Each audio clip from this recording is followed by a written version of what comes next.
यह है सदर्न बेंगलुरु के व्हाइटफील्ड में लोकेटेड लोधा कॉर्पोरेट टावर, जहां देश और दुनिया की बड़ी बड़ी आईटी कंपनीज के ऑफिसेज लोकेटेड है। जहां 12वीं मंजिल पर एक startup company called innovate core solutions का ऑफिस है। इनोवेट कोर सॉल्यूशंस की सीईओ और फाउंडर आर्या ने आज एक प्रेस कॉन्फ्रेंस शेड्यूल की है। उसने पूरी कंपनी स्टाफ और कुछ खास न्यूज़पेपर के जर्नलिस्ट को इनवाइट किया है। ठीक सुबह 10 बजे आर्या पोडियम पे आई। आर्या के चेहरे पे एक उदासीनता थी। आर्या ने गहरी सांस ली और अपने गले से आवाज निकालने के लिए गला थोड़ा ठीक किया और फिर बोली, आई एम सॉरी टू से, कंपनी फंडिंग खत्म हो गई है। एआई का असर बिजनेस पे बुरा है और इनोवेट कोर सॉल्यूशंस अब अपने ऑपरेशंस कंटिन्यू नहीं कर सकती। अगले 2 वीक्स में कंपनी हमेशा के लिए बंद हो रही है। पूरे कॉन्फ्रेंस रूम में सन्नाटा छा गया। कंपनी एम्प्लॉइज की आंखें, जो कभी आर्या के विजन पर विश्वास करती थी, अब सिर्फ निराशा और सवाल से उसकी तरफ देख रही थी। इनोवेट कोर और यहाँ के लोग मेरी फैमिली की तरह है। इसको बंद करने का डिसीजन मेरी जिंदगी का सबसे मुश्किल डिसीजन है। मैंने अपनी पूरी कोशिश की, कहते हुए आर्या की आंखों में नमी आ गई। जैसे ही आर्या प्रेस कॉन्फ्रेंस से बाहर निकली, उसे लगा जैसे पूरी दुनिया अब उसकी दुश्मन बन चुकी है। बस हर कोई उससे नफरत ही करता है। तभी उसकी सबसे करीबी दोस्त रिया ने आर्या के कंधे पर हाथ रखा, जैसे उसने आर्या के दर्द को महसूस कर लिया हो। रिया की आंखों में कोई सवाल नहीं था, सिर्फ प्यार और स्वीकार्यता थी। तूने अपनी पूरी जान लगा दी थी कंपनी की सक्सेस के लिए यार। और आर्या, एक बार फेल होने से तू खत्म नहीं हो जाती।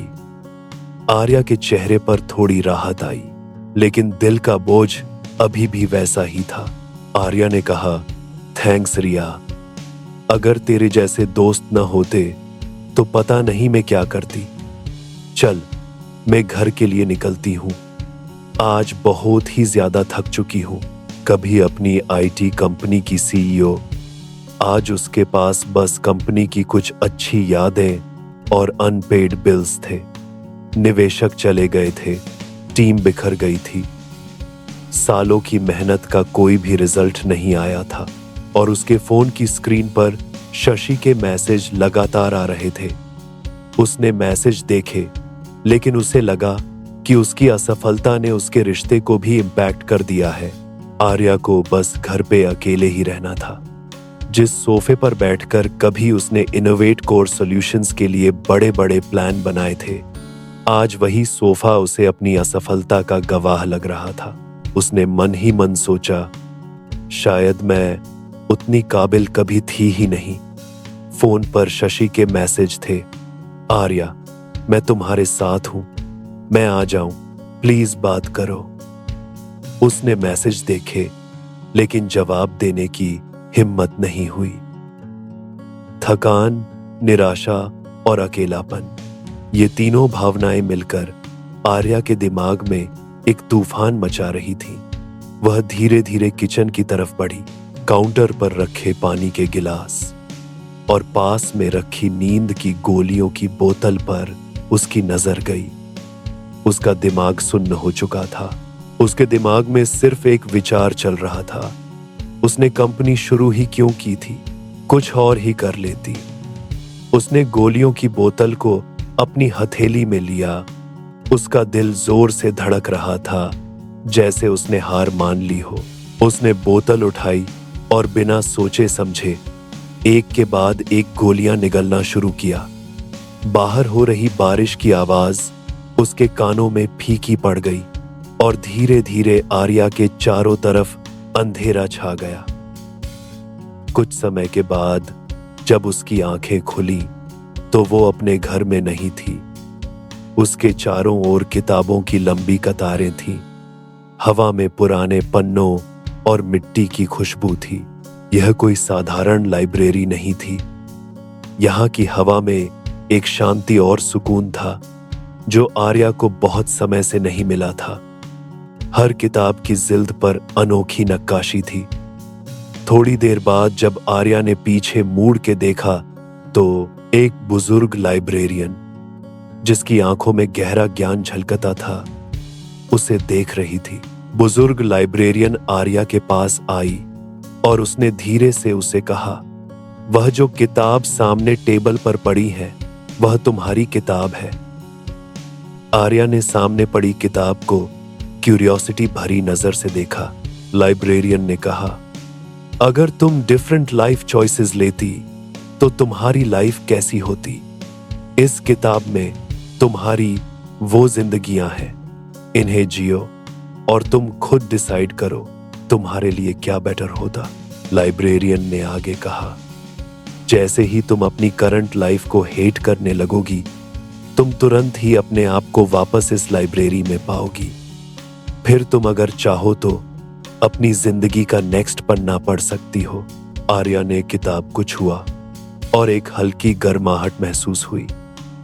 उसने पहले पन्ने को पलटा और पढ़ना शुरू करते ही उसे लगा कि वो किसी दूसरी दुनिया में पहुंच गई है। इस जीवन में वो एक MNC IT कंपनी की टॉप परफॉर्मर थी। उसने अपनी कंपनी के लिए एक शानदार आइडिया दिया, लेकिन उसका मैनेजर एक बदलाव न पसंद करने वाला इंसान था। उसने आइडिया को बिना ठीक से सुने खारिज कर दिया। मैनेजर ने कहा, आर्या, यह कॉन्सेप्ट बहुत जोखिम भरा है। हम AI को इम्प्लीमेंट करके कोई ऑटोमेशन लाना नहीं चाहते। जो प्रोसेस सेट है बस उसे ही फॉलो करती रहो। आर्या ने तर्क दिया, लेकिन सर, यही भविष्य है। आप चाहे या न चाहे, यह बदलाव आने ही वाला है। आपके इस फैसले से कंपनी AI की रेस में पीछे रह सकती है। मैनेजर ने गुस्से में कहा, तुम मेरी बात नहीं समझ रही हो। मैं चाहता हूं तुम इस पर तुरंत काम बंद करो। अगले वीक एक कंपनी वाइड रिस्ट्रक्चर आएगा और तुम्हारा रोल बदल भी सकता है। Be prepared.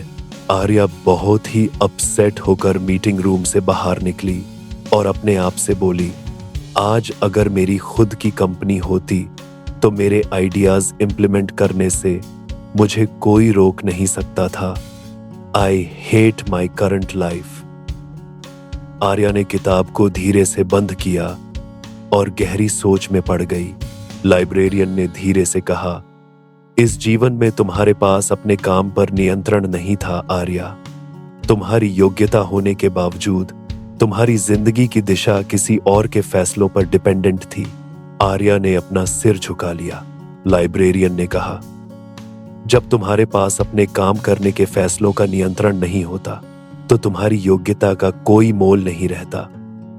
तुम अब किताब को आगे पढ़ना शुरू कर सकती हो। आर्या ने किताब खोली और दूसरा पन्ना पढ़ना शुरू किया।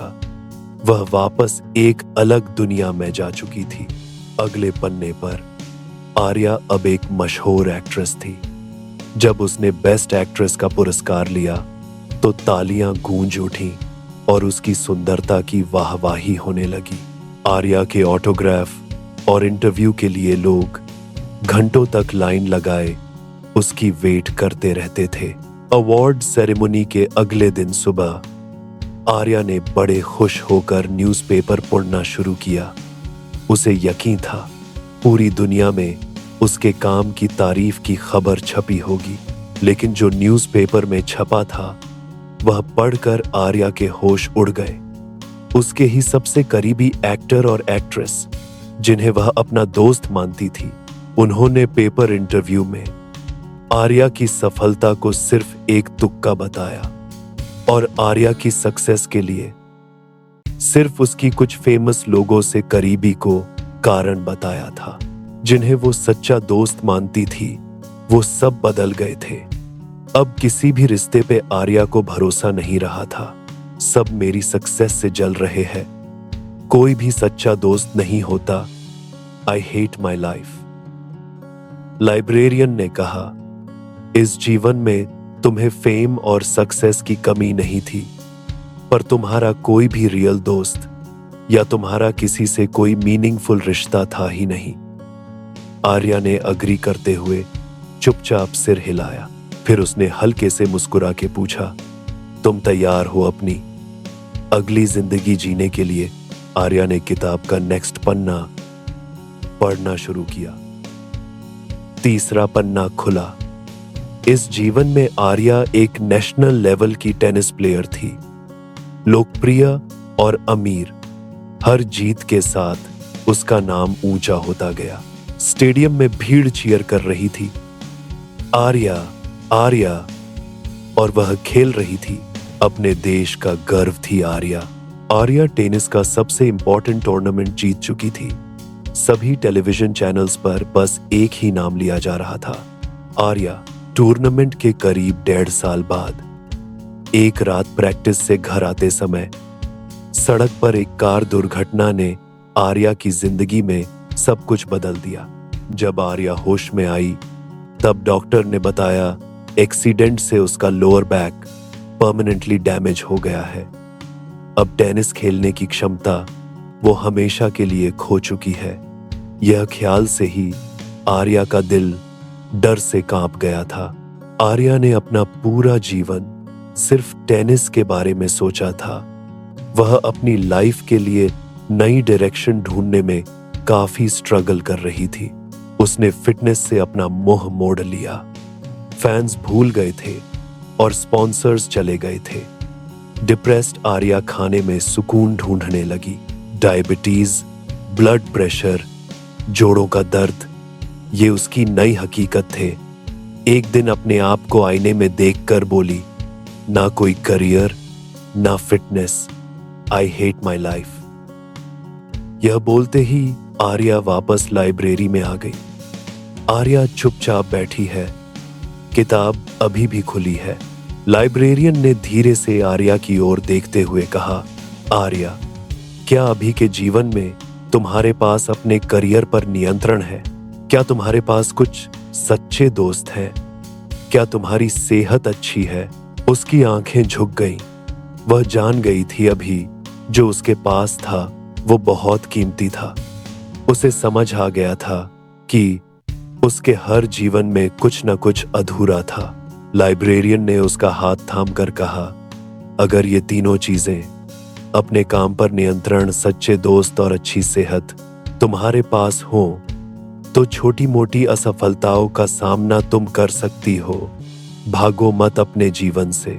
आर्या ने गहरी सांस ली और समझ और दृढ़ता से सिर हिलाया। लाइब्रेरियन ने मुस्कुराते हुए कहा, हर जीवन में चुनौतियां हैं, लेकिन याद रखना, तुम्हारी कहानी का अंत तुम्हारे हाथ में है। कुछ मिनट्स के बाद आर्या अपनी बिस्तर में जागती है। यह एक खूबसूरत सुबह थी, एक नई शुरुआत। वो जिंदा थी।